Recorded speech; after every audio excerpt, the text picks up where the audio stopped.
Hello, everybody. It's time once again for another episode of Twins Week in Baseball as we take you from the end of June into the beginning of July as we near that halfway mark. All right, so now we'll bring you two out of the three games that the Twins played against the White Sox and the first two games out of three that the Twins have played against the Texas Rangers. And we'll start with game 76, which was Kyle Gibson versus Jose Quintana. And if you liked offense, boy, you love the first two games of this series. The White Sox get out in the bottom half of the second inning. Todd Frazier walks. Brett Lawrie singles. Alex Avila singles. That brings home Frazier after an Avisail Garcia strikeout. J.B. Shuck singles home Lawrie. That makes it 2-0. Tim Anderson would single home Avila. That made it 3-0. And then after an Adam Eaton walk, Jose Abreu with a deep fly ball to center field. And that brings home J.B. Shuck, which made it 4-0. However, the Twins would come roaring back. Top half of the third, Kurt Suzuki smacks his 8th home run of the year, and that made it 4-1. Byron Buxton follows with a double. After an Eduardo Nunez strikeout, Robbie Grossman walks, as does Joe Mauer, so that loads the bases. And then Brian Dozier with an RBI groundout makes it 4-2. And then Trevor Plouffe with a 2-run single ties the game at 4. The White Sox would come back in the bottom half of the fourth with 2 outs. The milkman delivered. Melky Cabrera with a 2-out solo home run that made it 5-4. However, the Twins would come back. However, this would be the last of their scoring for the day in the top half of the sixth. Max Kepler with a leadoff single, and then a 2-out rally by the Twins. Byron Buxton with a seeing eye single puts runners on first and second. And then Eduardo Nunez with a big drive, his 12th of the year. That puts the Twins up 7-5. However, it would all come crumbling down. Let's see here. They would, bottom half of the eighth, just terrible. Leadoff single by Jose Abreu, double by Melky Cabrera puts runners on second and third. They intentionally walked Frazier to get the Brett Lawrie, and Brett Lawrie decided to have him a rye bread and mustard sandwich because it was grand salami time. That made it... Actually, no, let's go back an inning. Sorry. We'll get to that 7th inning. 6th inning. Or that's the 8th inning. 7th inning. 2-base error by Robbie Grossman on a play by Alex Avila. Avisail Garcia doubles home Avila. That makes it 7-6. And then Tim Anderson singles home Avisail Garcia to make it 7-7. Now we'll get to the bottom half of the 8th inning. Abreu leadoff single. Cabrera double, potential walk, grand slam. Okay. 2 more walks. Then there's 2 outs. Okay, thought I'd calm down a little bit. Nope. Let's see. So, let's see here. Looks like a Adam Eaton RBI single, and then 2 more walks, and that made it a 13-7 final. Michael Yanoa got the win in relief, and Michael Tonkin got the loss. I don't want to go over the starters' stats. They were just pitiful. Game 77 was played on this channel, and I did make a joke about it being a football score. Yes, it was.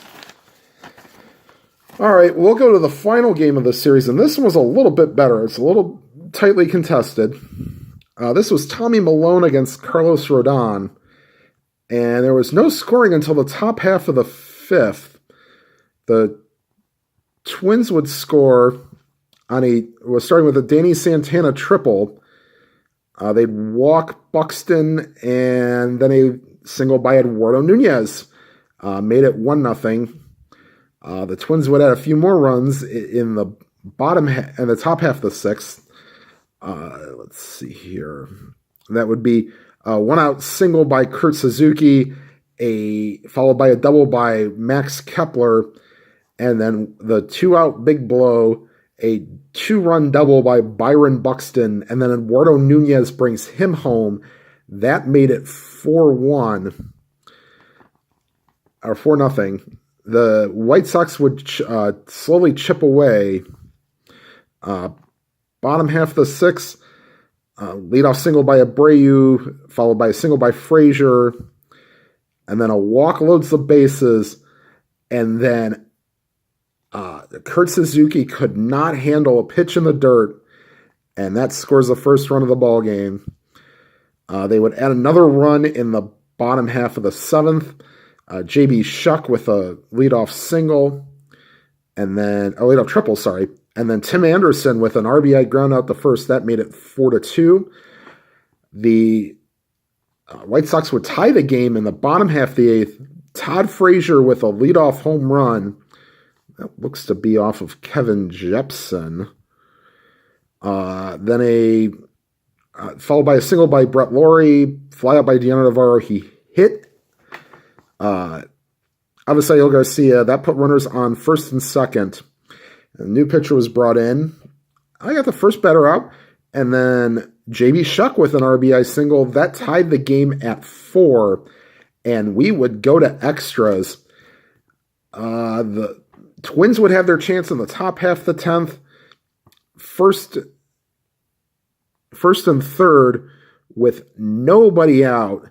And the Twins did absolutely nothing but whiff. 2 strikeouts and a ground out. That takes us to the bottom half of the 10th inning. Taylor Rogers going into a second inning of work. A one-out double by Stephen Coates, who came into the game for Matt Davidson. And then J.B. Shuck with a sac fly. That makes it 5-4 your final. Rogers with a loss. Nate Jones gets the victory. All right, and then we'll start with game 1 of the series against the Rangers. This was Martin Perez against Ervin Santana. The Rangers would get out to a huge lead early. Top half of the second, Prince Fielder leadoff single. Rougned Odor puts runners on second and third. And then Elvis Andrus scores Fielder and Odor with a single. He would steal second, but it wouldn't matter.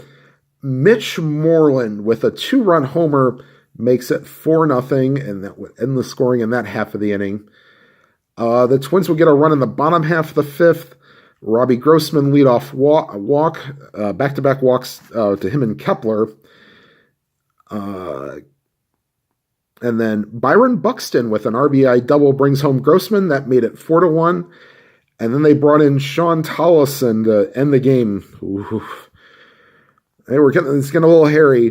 Leadoff single by Grossman. Then Max Kepler smacks his 5th home run of the year. That made it 4-3. He gets the next 3 batters because he was probably going to get pulled if he had to face another lefty, Mauer. So the Rangers win that game 4-3. Perez gets the win and Ervin Santana with the loss. And then we go to the game 80.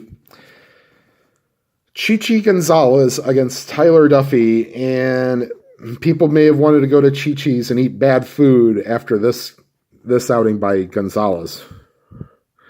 All right, it's going to be a mouthful. I'm going to try. The inning was actually bookended by home runs. Leadoff home run by Eduardo Nunez. Base hit by Mauer. Then an out to the returning Miguel Sano. We'll get to him in just a bit. Double by Dozier puts runners on second and third. And then Elvis Andrus with the rare gaff scores the second run to make it 2-0 and put runners on first and third. Escobar would walk to load the bases, and then Danny Santana would walk with the bases loaded to score a run. Juan Centeno with a 2-run single. That made it 1, 2, 3, 5-0. Byron Buxton RBI ground out that made it 6-0. Nunez singled again in his second at bat of the inning. That put runners on first and third. And then Joe Mauer with an RBI single that made it 7-0. And then the coup de grace was by Miguel Sano, a 3-run homer in his first game back from the disabled list. That put up a 10 spot in the first inning. Gonzalez didn't last the whole inning. He didn't even give up the home run to Sano. That was by Cesar Ramos, who was essentially their long guy. Give him credit. He ate 2 1/3. 2 1/3? 3 1/3 innings. So good for him. 1, 2, 3 1/3 innings. So good on him, giving up a run on 3 1/3. So bottom of the fifth with Luke Jackson pitching. He wasn't much better. Double to S for Escobar. He scores on a Danny Santana double. And then Byron Buxton with his 6th home run of the year made it 13-0. Top half the 6th. Let's just say I'll give you how they scored. Desmond leadoff single, scores on a 1 out single, scores on a double. 13-1, and then Mitch Moreland with a leadoff home run in the 7th off of Michael Tonkin. That makes it 13-2. Your final. Gonzalez with the loss. Duffy went 6 for the win. All right, well, Game 81 has not been played yet because I will be playing that live on the channel. And trust me, I will not go Bon Jovi saying, actually I will, oh, we're halfway there, but we're not living on a prayer, but we are halfway there. That will be Cole Hamels against Kyle Gibson. Hopefully that will be a good one. If not, if it's high scoring, I'm hoping you guys like it. All right, so we've moved into the month of July and about to reach the halfway point of this replay. Thank you for everyone who's followed, subscribed, left a comment, any and all comments are appreciated. Just keep them clean, please. I'm just doing a simulation of a last place team. Alrighty, whatever tabletop games you are playing or PC games you are playing, may your dice or clicks be lively and may your dice or clicks be good. Have a good night, everybody.